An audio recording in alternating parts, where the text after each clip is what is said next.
Sa isang nakakagulat na blockbuster trade, ipinagpalit ng Los Angeles Lakers si Anthony Davis sa Dallas Mavericks mga idol para makuha si Luka Doncic ilang araw bago ang NBA trade deadline.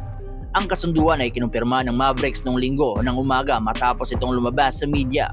Bukod kay Doncic, mapupunta rin sa Lakers sina Maxi Kleber at Markieff Morris. Samantala, matatanggap ng Mavericks si Max Christie at ang 2029 first round pick ng Lakers. Kasama din sa deal ang Utah Jazz mga idol na nakatanggap kay Jalen Hodge-Pinos, isang 2025 second round pick mula sa Los Angeles Clippers at isang 2025 second round pick mula naman sa Mavericks.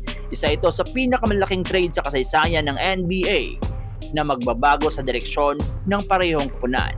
Para sa Dallas Mavericks mga idol, isang napakalaking desisyon ang pagpapakawala kay Luka Doncic na isang pinakamahusay na manlalaro ng liga mula nang pumasok siya noong 2018. Sa edad na 25 years old, nagkaroon na siya ng 5 sunod na All-NBA First Team selection at dinala ang Mavericks sa NBA Finals noong nakaraang taon kung saan natalo sila sa Boston Celtics. Sa kanyang karera, nag-average si Doncic ng 28.6 points, 8.7 rebounds at 8.3 assists per game.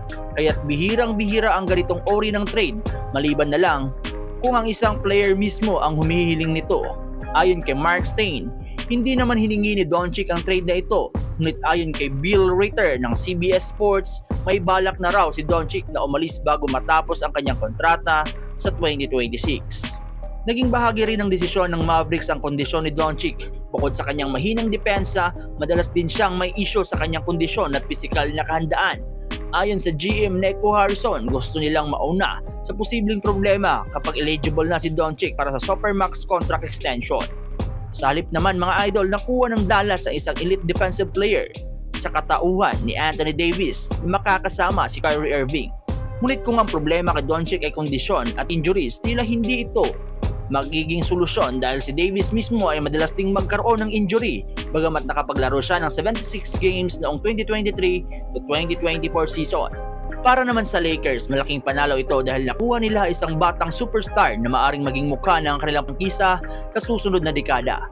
Matagal nang iniisip kung ano ang mangyayari sa Lakers kapag nagretiro na si LeBron James. Ngunit sa pagdating ni Luka Doncic mga idol, mukhang nasagot na ang tanong na iyon. Sa kasalukuyang sitwasyon mga idol, pagdating ni Doncic ay magbibigay sa kanya ng pagkakataong makapagpahinga at maganda para sa playoffs. Ba ni Doncic at James na dalhin ng Lakers sa isa pang championship run? Ano sa palagay ninyo mga idol?